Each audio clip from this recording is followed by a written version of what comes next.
As entrevistas a seguir foram realizadas com 3 pessoas de diferentes níveis de conhecimento em relação à computação.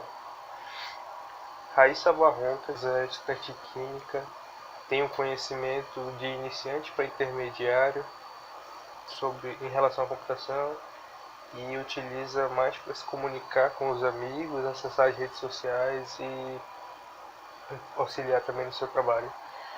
A Bianca Bandeira é designer, utiliza bastante a computação para ajudar no seu trabalho e a buscar fontes de inspiração para os seus projetos, e ela já tem um nível mais intermediário para avançado de entendimento.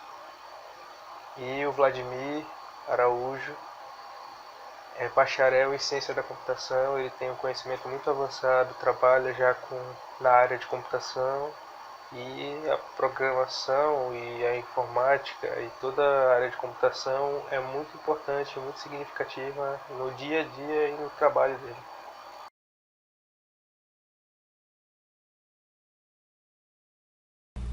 A importância da informática na minha vida é porque ela auxilia na comunicação com os meus amigos. E ela acaba interferindo de maneira positiva porque facilita nessa troca de informações.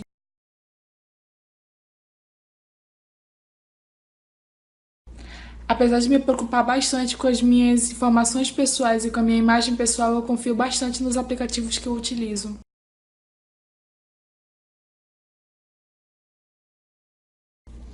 Os 3 aplicativos que eu mais utilizo são o Facebook, o Instagram e o WhatsApp, porque eles facilitam muito na comunicação com os meus amigos, na troca de informações.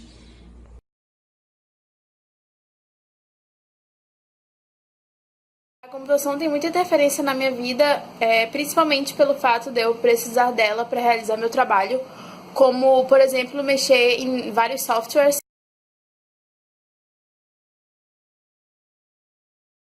Quando eu acesso as redes sociais, em grande parte das vezes é para buscar inspirações para realizar alguns trabalhos.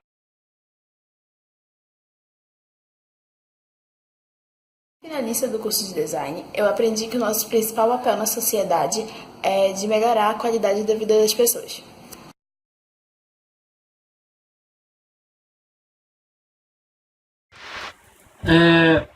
Eu sou formado em ciência da computação, então eu tenho plena consciência de que a informática ela está 100% incluída na minha vida, em qualquer âmbito, seja mesmo que eu não fosse da área, é um negócio que é bem claro de você perceber. Por exemplo, esse vídeo está sendo gravado no celular, passa aquela parte da computação. Eu tenho computador ali, eu trabalho com isso. Mesmo que eu não trabalhasse, eu jogo.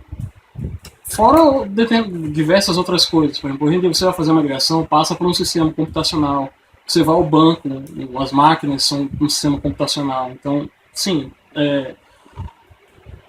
é uma influência onipresente na nossa vida.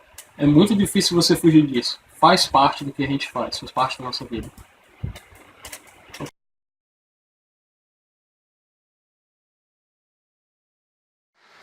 Bom, apesar de eu não ter nenhum conhecimento formal acerca disso, o meu entendimento de ética das informações seria a forma como você trata todo o conjunto de informações que o público dispõe, seja isso na internet, seja por meio de sistemas computacionais, por exemplo, as informações que você fornece à rede de um banco ou de uma loja ou coisa do gênero.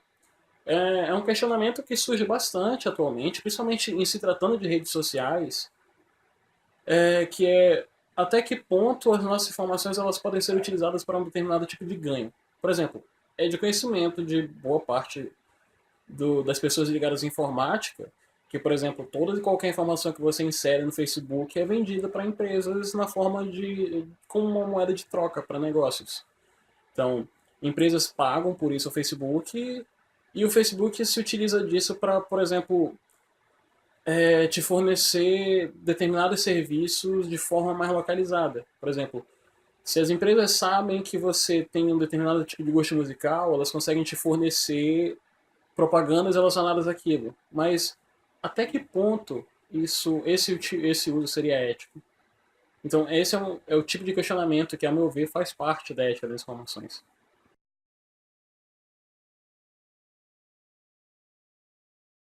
Ah, cai um pouco no que eu estava falando na resposta anterior, principalmente relacionado à forma com que as informações são utilizadas na internet.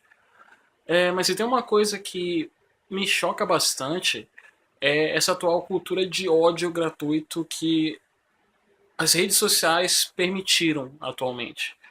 Você não pode ter uma determinada opinião que, se um grupo for contra aquilo, você vai ser atacado diretamente sem nenhum motivo.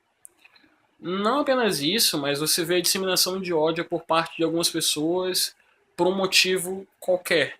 Seja porque essa pessoa tem um problema com alguma raça, com alguma opção sexual, ou com alguma orientação, ou seja lá o que for. Até coisas políticas, de esporte, esse tipo de coisa.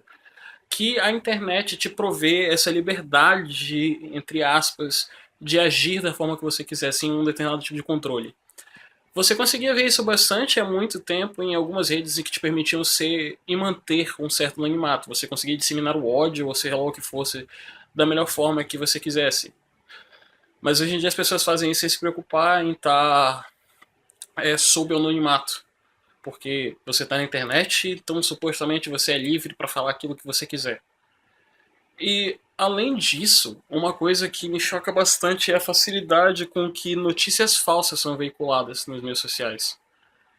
É assustador a velocidade com que essas coisas são criadas e disseminadas.